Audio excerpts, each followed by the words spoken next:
You need to meet India's Prime Minister, Narendra Modi. He and his far-right Hindu nationalist party, the BJP, are bent on creating a lost Hindu kingdom. They call it the Hindu Rashtra. They've been in office since 2014, openly championing Hindu nationalist supremacist ideology. Scholars are now literally warning about genocide there.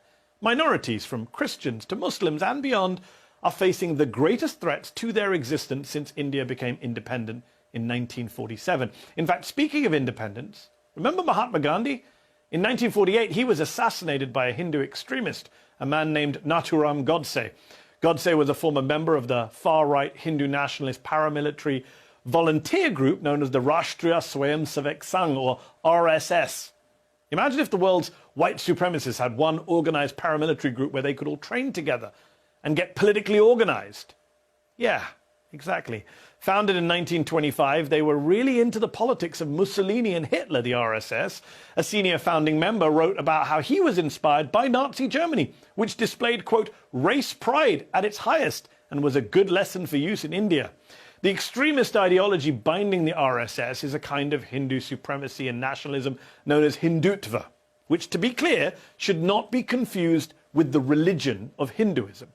Hinduism good, Hindutva not so good. In fact, Hindutva ideology has been really influential among some of the worst people, and not just in India. If you remember the Muslim-hating far-right Norwegian mass murderer Anders Breivik, the man who massacred 77 people in Norway in 2011, he cited Hindutva in his 1,500-page manifesto, pledging support for the deportation of all Muslims from India.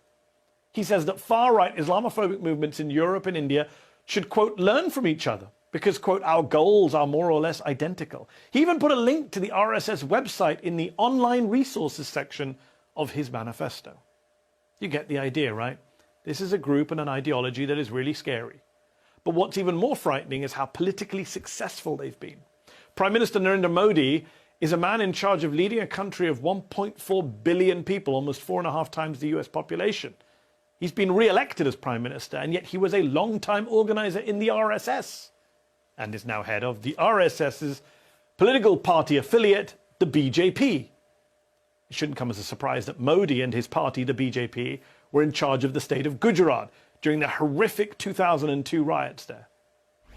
For a second day, Hindu mobs attacked Muslims in towns across the western state of Gujarat.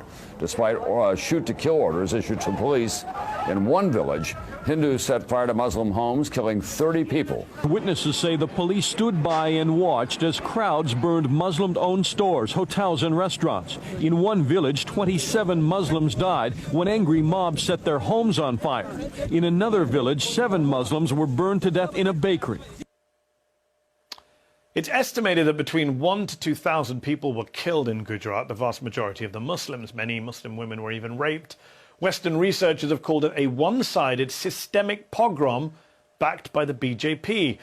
Human rights groups, both Indian and international, also say Modi and his local government were complicit. Some even say the riots might have been premeditated. Even the US government seemed to recognize Modi's culpability at the time, banning him from coming to the United States. Until, of course, he became Prime Minister in 2014. And then, well, we were pretty much buddies again. Barack Obama even wrote Modi's 2015 Time 100 article calling him a reformer-in-chief. If Obama mainstreamed Modi and everything he represented, Trump took him to the altar and tied the knot, marrying the far-right politics of the world's 2 biggest democracies. Here in Houston, Texas, thousands attended the 2019 Howdy Modi rally, aka the Trump-Modi Love Fest.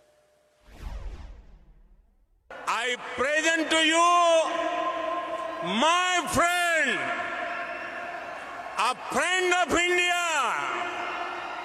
a great American president, Mr. Donald Trump.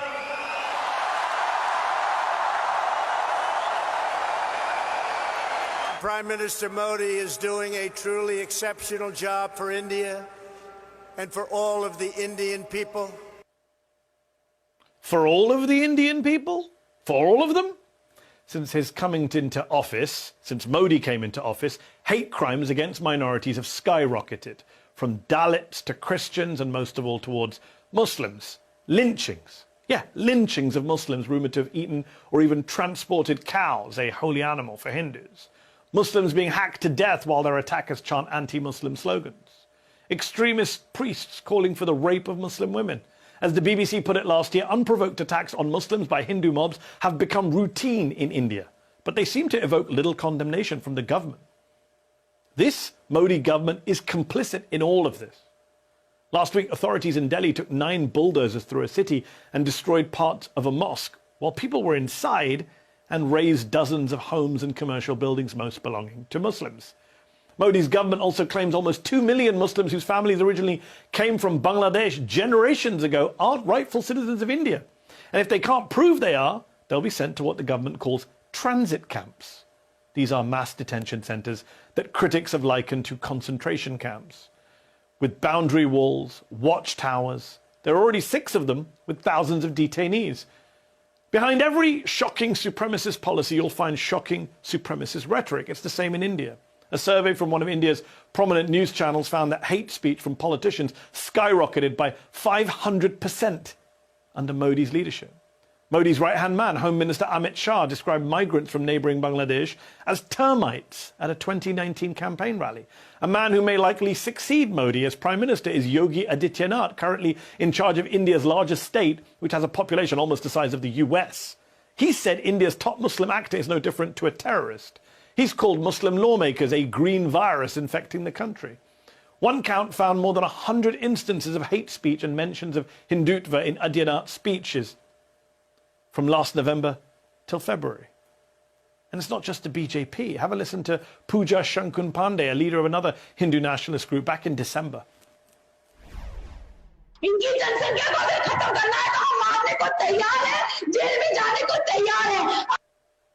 This is dark stuff.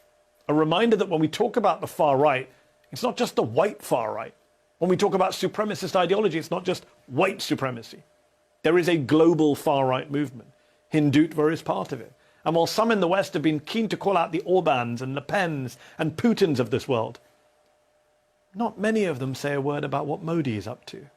Joe Biden even invited the Indian Prime Minister to his democracy summit at the White House in December. What will it take for Western governments to speak out on this issue? How many more Indian Muslims or Christians need to die